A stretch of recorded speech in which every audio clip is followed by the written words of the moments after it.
All right, hey y'all. One of my favorite things when I do this is I did one a couple of months ago, and the microphone wasn't plugged in good, and the whole thing didn't have audio. So it's really quiet though. Well, it had audio, but it sounded like we were underwater.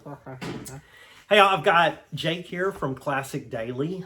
He owns a local shop, and I'm going to go over 10 questions with him. I know y'all are equally excited as he is. Yeah. So here's the first one. Tell us about Classic Daily, like the origins, how long, and kind of what services y'all provide. What am I doing for? Full time, 8-9 years. Mm-hmm. I was a school teacher before that. So the story is one summer, the first summer I was a school teacher, I'm like, what do you do in the summertime? So I went and bought golf clubs. And I went golfing once or twice. I'm like, this is stupid. Golf is hard. Like, this is a waste of time. Yeah. And then I bought a lift. And Yeah. then I built 4 cars for one guy and another car, and it just kind of spiraled out of control. And then, I like that how you were like, golf is stupid, I need a car lift. Yeah, I bought a lift. That's freaking awesome. Yeah. I don't know if a lot of golfers that quit, that's where the direction that they go. No, probably Maybe not. It's probably like a fishing boat, but I like where you went with this. This is awesome. Yeah, I bought a lift, did 4 cars for a guy in Arkansas, and then a car for a guy in China, and then cool. It just kind of kept going and going. But mostly BMWs. Yeah. I think that's what I liked. So what built that? Like, what's that word of mouth stuff? Are you heavy on the internet to put? I mean, cause man, it's a stretch from selling to from China internet forums and such like that.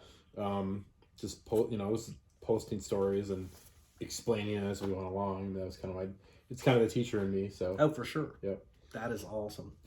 And it's a majority BMWs, right? Yeah, mostly BMWs. I mean, I'll do anything. I don't care. I mean, it's more the challenge and the fun and the adventure of making it happen. Do you get many other, like say Audis, even like older British cars, stuff like that? Any other imports? The majority of those? Yeah, no, none. We've done. Other than BMW, we've done a couple of Jeep Grand Wagoneers. We did an Impala with a twin turbo LS. Oh, cool! But no other Euro stuff. Heck yeah! Well, I find it interesting. The next question is, what other rides do you work on? When I come there, you've got like some C10s in there, so it's not just the BMW mark. You do get some other there's the 65 C10 on the SSR frame right now. I mean, really, I'll do anything. I mean, it's we're normally doing the stuff that no one else wants to do, like the really crazy challenge, and the like. I went to 4 different shops and they didn't want to do it because they thought it was stupid or that it was ridiculous. And like, I don't know, whatever. If it's your dream and it's your thought, your idea, then let's. Well, you kind of say, like, you were showing me when I went over to your shop, like the kits for the swap, and then also even like the headers that you were having built that you have been selling. Yep. Can you kind of go into detail about those? So we make manifolds, turbo kits, and we make mounts to put modern engines in older BMWs. Heck yeah. And that probably that 4-cylinder from early 90s 3 Series into a 70s BMW. That was what made us. That's what started it all. That's pretty cool. And then we've probably done, God, I don't even know, 200 or 300 sets of those over the years. Now, would those be? I'm not going to go with the LS, but would those be like the 350 Chevy motor of BMW? It's like the most forgotten about pile of junk that were thrown off. For sure. Out of all they were coming out of like the 3 Series from 85 to 91. People were swapping the newer BMWs motors into that, and they would take that 4-cylinder out and throw it away. So then we just started putting them in even older ones. Cool. Just put them in something else to modernize it, somewhat. I like that. Yeah, because they're kind of finding a home for them, and then picking them up probably for a good deal. They're cheap. That's awesome. What other excuse me, I just did that one. If you could only have one car, what would it be? What would you choose for like? This is forever. It'd be a 91 BMW 318 IS or 318, what has that engine for sure. It's not fast. It's not but it's light and they're fun and it has the right amount of grit and the right amount of like comforts. Is there is there an emotional tie to that one, or is it just... That's what I owned. That was the first. So I had one of those in high school. Oh, for sure. So I was 17 or 18, and I bought one in high school. Oh, for sure. Because before that I had a Triumph Spitfire, and then I wanted something that I could put a better stereo in. Oh yeah. I get that. When you're a kid. My first car that I drove all through high school was a 73 MGB GT that my dad bought. My mom knew for Valentine's Day, and so I had it. I still have it. It's stored in Louisiana. So I have a soft spot for cars with electrical problems. Yeah, that'd be British for sure. Exactly, that British Leyland goodness. So, how many LS swaps? Like a lot of those, or how popular are those? Are putting LSs in BMWs or anything? Those, I mean, they're popular because it's the best bang for your buck. We've done, God, how many have we done of those? Probably 10. Oh dang! Yeah, somewhere in that range. Well, it's fairly interesting because I know the LS swap is like the hotness with even hot rods. All of that stuff right now, but I've got friends of mine. My buddy at Nobody Customs does tons of them. Okay. But then, like my buddy, Scratch, I'll see him post memes about go 350, not an LS, one or whatever and everything. But I don't really see like putting a 350 in a BMW. To me, it kind of not make sense or whatever. But it is cool that LS swaps are going in BMW. I mean, they're going in everything. Yeah, they're in everything. Yeah, it's like the modern day 350 Chevrolet motor. Yeah, because they put that in everything. Yeah, for sure. Just give us the cliff notes. You got you have an existing dyno, but you got a new dyno. Can you kind of tell us about that adventure? Yeah. So we went to Maryland, Annapolis, Maryland. It was a very ambiguous purchase before it even happened because the guy that owned it wasn't near it. He had just bought it, so he was very wishy-washy with questions and answers. Sure. So it was me and 3 other guys that went out there,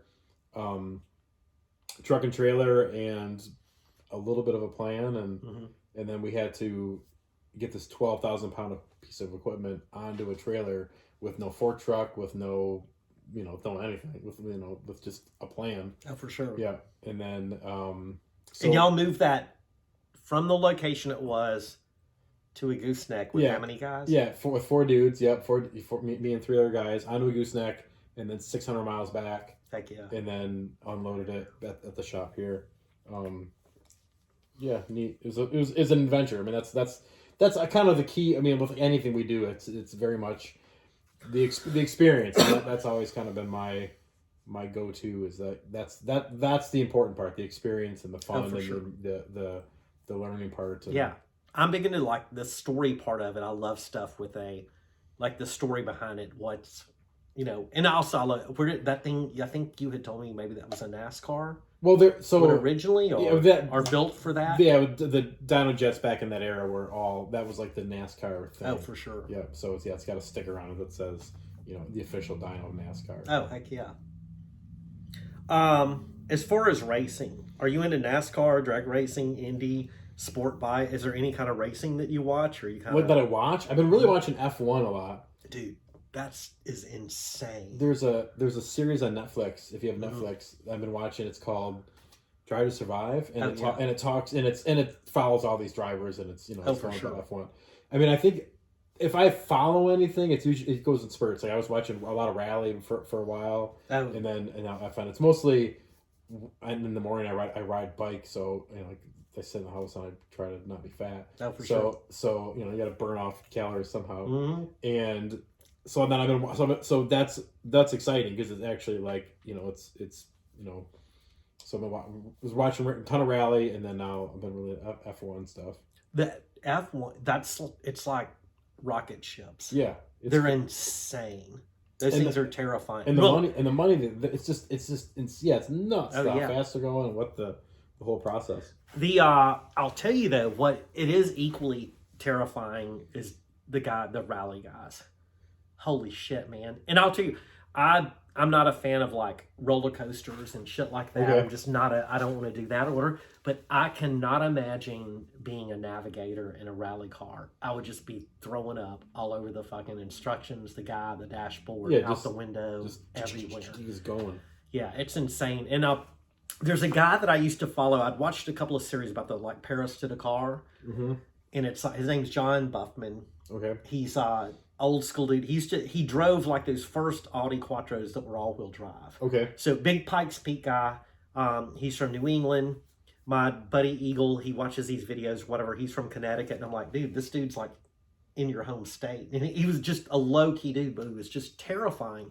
And they did this, kind of a reenactment of the Cannonball Run. Okay. And he decides to do it in a 4-wheel drive Suburban. And so he's coming all through like the Midwest, and the interstate's closed and iced over. And like, he's talking about going like 80 to 100 miles an hour in this Suburban 4-wheel drive on the closed interstates. It's like black ice. And he's like, just rip it. Just killing it. Yeah. So rally drivers they're insane. Yeah, they are. Yeah. Yeah. And the way those get airborne and stuff like that, yeah. But those in the F1, I don't know which one is more terrifying, because I think I look at like the Top Fuel stuff, the drag cars that are going that fast. Then F1. Now, I mean, all of it's terrifying, but there's some that's especially more. But those rally car drivers are a different breed. Yeah, or they'll rip a tire off, and they have to make it back. So for sure, they have to balance it so they can actually make it back to the heck yeah. pit. So here's a question with a little bit of background or whatever: drifting or power sliding? What would you call it? Oh man, it's probably a power slide, I would say. So I mean, we got a buddy back home. I think I'm talking. He had a 6-speed Camaro. Okay. And dude, he would like drift the shit out of that car. So I told him, I'm like, hey man, you need to check out this drifting stuff. And he's super red. And he's like, what's that? So I pull up some YouTube videos and all. And he's like, they're power sliding in them import cars. I'll be dang. He goes, them little cars that do that. So he had a huge V8 in it and everything or whatever. So I always like to ask people what it is. It's definitely power slide. It's just a power slide. Yeah. I don't know. Drifting's it's a thing. So we're at number 10. Oh man. Papa Dragon. The story. Do we need to tell the story, or we just leave it at this? I mean, that's up to you. You're in the charge here. Tell us about Papa Dragon. Papa Dragon's a good story. So I had a guy come to tune a Mustang, supercharged Mustang Fox Body last week, and on the phone randomly he says, "You can do it, Papa Dragon." Calls me Papa Dragon. I'm like, what the hell is that? So then it just kind of continues. I start telling people, and a friend of mine, I tell him, and then he shows up today at my shop with a hand-drawn colored dragon, Papa Dragon. So I guess I'm Papa Dragon for the moment. I'm not sure if it's fully stuck. I haven't gotten a tattoo yet. I like it, but I think it's pretty good. I'll tell you what I'm going to do. I'm going to label this 10 questions with Papa Dragon, and then I'm going to put a link to your Instagram and to your website also in the comments where people can look because you've posted about the Papa Dragon. It's freaking cool. Yeah. It was in your story, I guess. Right? Yeah, my story and my here and there motivational speeches. You need to do some Papa Dragon decals, definitely. I probably should. There probably should be a Papa Dragon decal. All right, and then I got, like in Louisiana, we call them tours. I guess y'all would call them a tour. Tour? We call them tours. Like a shop tour. And you had some BMWs in the back. I think those were maybe 60s, the one kind of behind your buildings. So like early 70s, yeah. They were kind of rough. Yep. And when do you determine something to save versus part it out? And I get the rare ones that you're like, we can't part it. We have to save this, no matter what the sheet metal or what you have to do. Frame off and fabricate and get stuff right. But how do you kind of determine what to part and what to save on like regular cars? I mean, those are changing a lot. I mean, 5 years ago, there were certain rusty spots. If it hit like the shock tower is rusty, that was like throw it away. It's done. Yeah. It's the parts car. But now they're, especially that era, like 70s BMWs are coming up so much in value that even anything is savable. Oh, for sure. I've had for one. It's a good story. So I have a car we're doing for a customer, and it's a 76. His parents bought it in 78 in California. Mm-hmm. He drove it to Michigan, and then he played football for U of M, and it's his family thing. It's like it's a feeling thing. And when he wanted us to resurrect it, and I went and got it, and he came and looked at it, and I'm like, this thing is, you could spend less money. You could get another one of these for less money for sure. And he just about started to cry. Oh yeah. This big dude, and he starts crying. I'm like, but he's like, it's that memory and that feeling. They're almost like family pets. They become part of the family or part of your of your history and of as you became a person. So I mean, in that case, it doesn't. I mean, it kind of didn't matter. And, even he said half of the project because he didn't know what it would cost, and he's all, this is stupid. He's like, this is I'm like, it's gonna cost a lot of money, and he's like, this is stupid, and he even he's like, well, of course it's stupid, but we're here, so I got to continue. For sure. And that one, and like as as we were digging through it, we found like zigzags and and bottle caps, and bottle openers, and we kept it all for him. And I was sending him pictures, and I'm sure he was like reminiscing of his youth. So that's awesome. So roundabout back to the question, when do they become parts cars? I think it depends on if there's that emotional connection in that story. For sure. That has a big thing to play. I mean, if there's with BMWs, if there's a certain spot of rustiness, then they become parts cars. Oh, for sure. That's what I say. And it is a different when being from Louisiana and then dealing with cars even from Gulf Coast and stuff like that, or the humidity down there. I assume that I had a knowledge of when a car is rusty until I moved to the Midwest. And dude, the salt and chemicals they use on the roads up here are next level treacherous. Yeah, I didn't understand what a rusty vehicle was. Now I do. Yeah, I mean, for two or 3 years up here, and they start just eating away. Oh, for sure. All right, so I'm gonna do some quick fire. Some of them are a little out there, but it's just that's cool. Say. Ford or Chevy? Chevy. Dodge or GMC? GMC. Thoughts on Fiat? Oh, they rust a lot. I know we spoke earlier and you said you're not really a bike guy. Yeah. But dude, BMW bikes? Oh, they're super cool. If I owned any sort of bike, it would be like a 60s BMW or that's with that really four-cylinder with the boxer style engine. Yeah. Or some sort of like single cylinder, Honda or Royal Enfield or Indy, something like very low power. Oh yeah. Because I think that's cool. Yeah. We talked about the CZ 175. That's a little single that I have. I get that for sure. But some of those BMW bikes, like with heated seats, heated grips, Are they? Yeah. Yeah, the amenities on some of those touring bikes that are like cross country ones are really freaking cool, and they're tall as shit. Favorite tractor brand?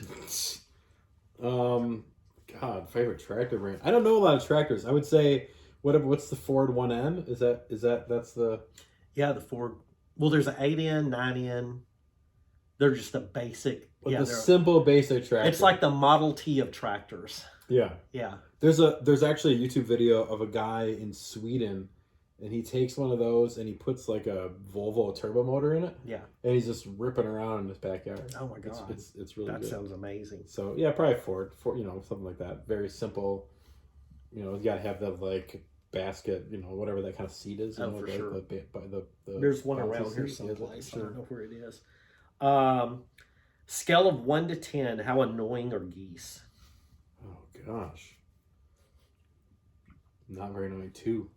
Not very annoying? Okay. No, my son and I actually we talk about geese a lot. Oh, do you? Yeah. Like I'm met like a lot. Like there's someone that near our house that has a goose in their backyard. And we always have to look at it on the way to school. Well, it's great in Louisiana. Like to hunt geese doesn't happen a lot. Like they don't really go that far down. I mean, they do. Yeah. But they usually stop around like Arkansas. And then here and even in Jack's Beach, Florida, there were geese everywhere. Yeah, they're everywhere here. Holy shit, there's geese everywhere. The shit is like a 10. Exactly. Maybe a 20. That's where I think where people do get annoyed is just shitting because they shit everywhere. That's no good. Another thing I learned here not long ago, which I learned a lot of stuff. which we're gonna go. I don't know how I'm getting on animal stuff with you, but I thought it would be cool to talk about. Yeah. I've heard that people don't call seagulls here seagulls; they call them bagels because we're in Bay City. I mean, maybe I've never. I've heard a couple of people say that, but I'm like, those people they're probably not from here. They probably came. Oh my God! You know what it's like when people find out I'm from Louisiana and they go, "Oh, we got onto Nolans all the time," and I'm like, nobody in Louisiana says Nolans. Nobody in New Orleans says New Orleans. Nolans. I'm trying to push something. I've done one of these or whatever, and I want to change the name of woodchucks to ground beavers. Will you stand with me on this? Oh yeah, I will, 100%. All right, y'all hear that? Papa Dragon is behind me. I'm calling woodchucks ground beavers. Noted. Well, wait. So I can explain where this comes from. A beaver doesn't fly. It doesn't really go up in the air. So isn't a beaver a ground beaver? Here's the deal. Okay, the beavers usually are more aquatic. This is where I got that. Okay. I mean, they'll get up on the ground, whatever. But I looked at woodchucks, and I'm like, they are similar looking to a beaver minus the tail. Mm-hmm. So, and I don't know if woodchucks dip out in the water and do water shit, build a dam or whatever. Oh, the woodchucks do? I don't know if the woodchucks do that. Yeah, I don't know. But I know they're both probably down with wood, so I call them ground beavers. Yeah, it's good. I like it. Okay. What's your favorite beer? Oh gosh, favorite? Like just like some people want to go like cold beer. You know what I mean? But cold? Is there a beer? No, is there a beer that you have that's a favorite one? Probably Two Hearted. Probably Bell's Two Hearted. That's a good Michigan answer right there for sure. Does Papa Dragon smoke cigars? Nope, Papa Dragon does not. Gotcha. Is wrestling fake? Well, nothing's really fake. Yeah. So, I mean, is it fake fighting? Yeah, absolutely. Yeah. Is it fake? No, it's not fake. Okay, I'm down with that. That's a good answer. Do you have if someone's traveling to the Bay City area, do you have a favorite bar or place you would tell them to go to? A favorite bar? Yeah. Or if they want to grab a cold one or wherever, where would you say? Let me think. Let me dig. I mean, if you're looking for like a high end, then Governor's Quarter of Tavern 101. But if you're looking for like the Bay City, the experience, I guess, probably, Bay City Bills or like the Goose, for sure. That's where you would go. I will say it's being from the South, basements are still a novelty to me. Okay. So going to Governor's Quarters, I'm always like, we're underground. Yeah. This is so fucking cool. Because there's the water table would just fill the fuck up with water. Yeah. And there's cheers there. Exactly. So, do you have a favorite tool brand? No. No? No.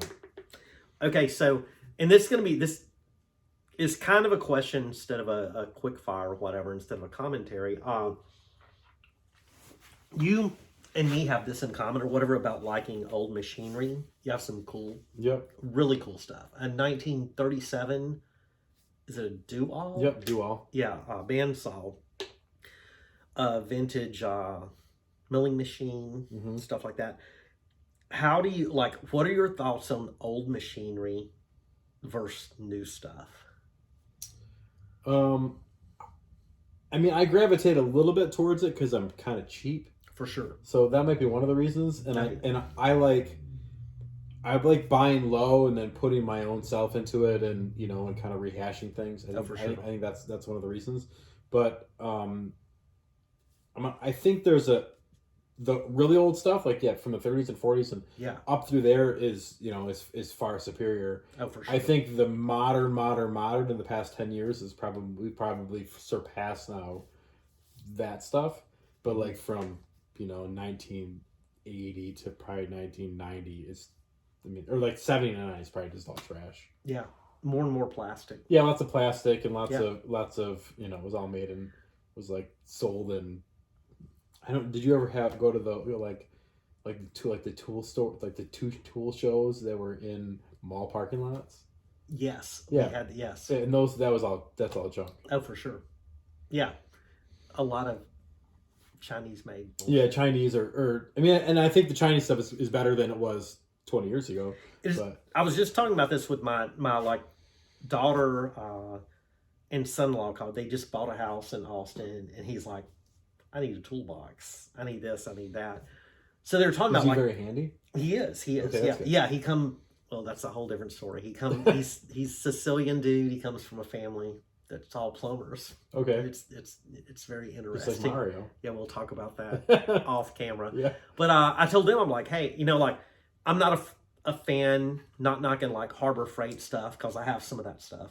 But like those general toolboxes, they're way better than what they used to be. Oh yeah, way better. And as much as I like appreciate some of those fancy Snap-on ones, the price points are crazy for those. So I told them, I'm like, hey man, hit up Marketplace, check that out. Well, within like 10 minutes, my daughter comes back. These people are like 2 miles away. They end up getting it's like a Husky brand, which I guess is that Home Depot? Yeah, Home Depot. Like a full rolling cabinet, all the stuff. It was like I think around $1,100-$1,200 worth of stuff for like $200 cash. Oh, geez, deal. And then the guy was like, "Oh, I've got this and got that." And they're like, "Oh my God, this is awesome." I'm like, "Hey, save that money." And we talked about that. I've got a lot of older toolboxes and storage stuff or whatever. And you saw the plastic bins in here or whatever. I'm all about getting stuff like that. But I am very appreciative of like the the Snap-on, the Mac stuff or whatever. I would rather put that money towards other stuff. I think a tool is, I mean, so I was a music teacher before I was what I do now. And this is, I think I had a teacher, someone told me, you can have a really good player. So if you have a player or whatever, someone that's good with their tools or whatever, for sure. Someone that's phenomenal at their craft can do a lot with the cheapest, shittiest piece of instrument or tool, whereas someone that has very little talent can do very little with the most expensive, best, tool. Oh, exactly. So, I think that it's a tool. It's how you work with it. For sure. But the old stuff is cool because it's got so much character and yes, and lean toward like the craftsmanship, like the gray wooden box over there, how it's all put together. Yeah, and that one I in that one. The military one. Yeah, that's got the the rails are on the outside. Oh, for sure.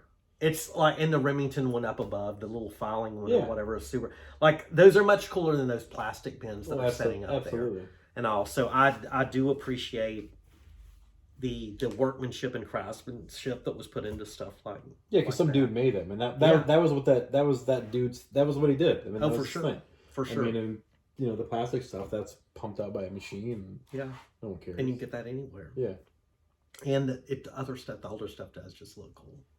It's like when that Seahorse, the outboard motor that's sitting over there. It's for an art project soon. Or a Sawhorse? Johnson Seahorse. Oh, the engine's the engine, the outboard engine. Okay, yeah. Okay. I'll show you in a little bit, but the workmanship on some of the knobs and stuff like that on there, man. Like the one for the throttle is like a little aluminum shark's fin and everything. And I just think about the guy that made that. Like he's in coveralls, he's probably smoking a Pall Mall and no one gives a shit. Yeah. He's over there running this machine, making those all day. And then I'll look at stuff today, like that jet sander that I have, it's new, it's really awesome, it's great, but plastic. Yeah. And today I was actually I was using a stapler and what is it, the T30, the little hand stapler. I got an old one. Every once in a while I do. I'm a stapler. Yeah, I do a lot of stapling. But it's a little hand stapler or whatever. And it's all metal. I got one from Lindsay's stepdad. But I looked at one the other day, like at Home Depot, Lowe's, whatever, and it was like 60% plastic. And I'm like, damn, man, metal feels good in your hands. Yeah, absolutely. Well, dude, I appreciate it so much. Yeah, absolutely. We're gonna get over to your place and do some. I want to talk more about that. About the Dino. Okay. Yeah, because I would love one day to get my Ram Charger over there. I think she's pushing probably, dude, maybe 108, 110 horsepower. Yeah, probably about there. It's usually a lot less than people think. It's probably 90. But who cares? All right. Thanks, y'all. Appreciate it, dude. Thanks so much. Yep.